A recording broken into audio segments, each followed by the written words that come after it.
السلام علیکم شاف صاحب. وعلیکم السلام ګلدادا جي. څنګه حال دی؟ ټایم څنګه تېرېږي؟ وخت څنګه پاس کېږي؟ شکر دی جي، بس ستاسو کرم دی، ستاسو نظر دی او وخت ساعت ښه ښکلي ګړی پاس کېږي، لمحې تېرېږي. یاره شهاب صاحب، ما یو پوښتنه درنه کوله. جي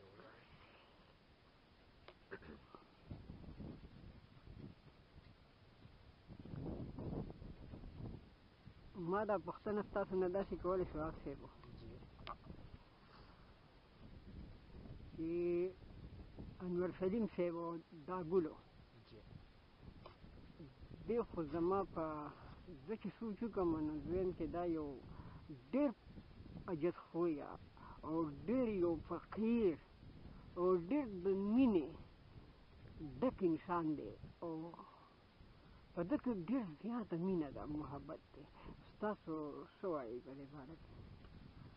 څنګه چې تاسو ووایئ جي، همدغسې ده، همدغسې خزانه ده، همدغسې رڼا ده، همدغسې ښکلا ده، همدغسې محفلی دی، همدغسې وړوکړې دي.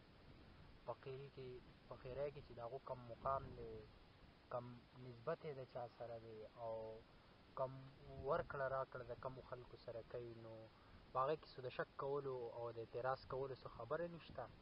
او دا ګل چې دی هغه زمونږ د سر تاج دی، زمونږ د سر تاج څه و چې زمونږ د دې ټولې دنیا د سر تاج هغه دی، دا ګل دی. نو هغوی په دغه کې حق کې خو به زه دا ووایم چې د هغوی داسې ګڼې دی چې هر ادنا سړی چې هلته کې راشي نو د هغه ځای نه به فیضیاب او کامیاب او کامران او په دنیا کې به د یو مشال په شانتې رڼا به کوي او ګرځي به او خپله ډیوه به روښانه ساتي. حقیقت دی. زما په نظر او زما په فکر کې او زما په اندازه کې لکه ما دا د ډېر وخت نه چې کوم دی نو دی په دې خپل زړه کې ایښودی دی او ما ته به د ډېر وخت نه دا محسوسېږه او زه به په دې ډېر ښه پوهېدم چې په ده کې کومه ماده ده، کوم انسانیت، کوم شرافت، کوم مینه محبت دی، نو دا خالص عجیبه خوی دی، فقیر خوی لري.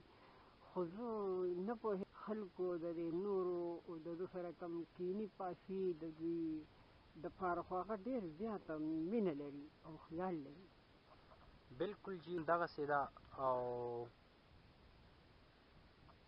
یو هغه دی متل هم شوی دی چې دانا دانا له راځي او ادنا ادنا له ځي. وګوري هغه مینه وګوري، هغه خلوص وګوري، هغه ادب وګوري، نو زه وایم چې زیاته ده.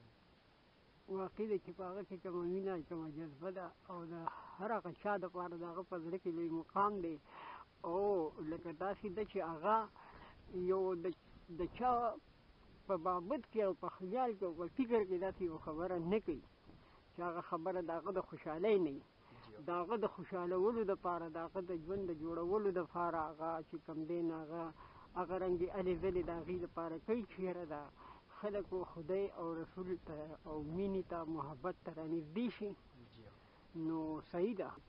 او بس په دې باندې دا خبره به مونږ پرېږدو او باقي به چې کوم دی نو حقیقت دی ستاسو نه ما ته پته ولګېده، ستاسو د ګفتار ستاسو نو زه پوه شوم چې حقیقت دی او زما خیال بلکل حقیقت و.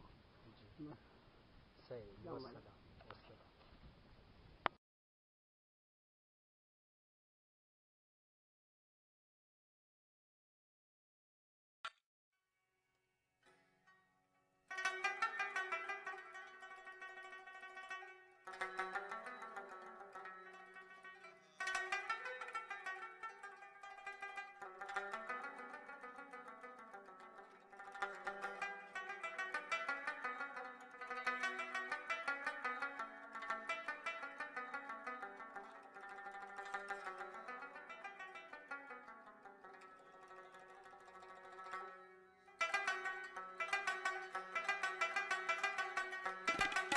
Thank you.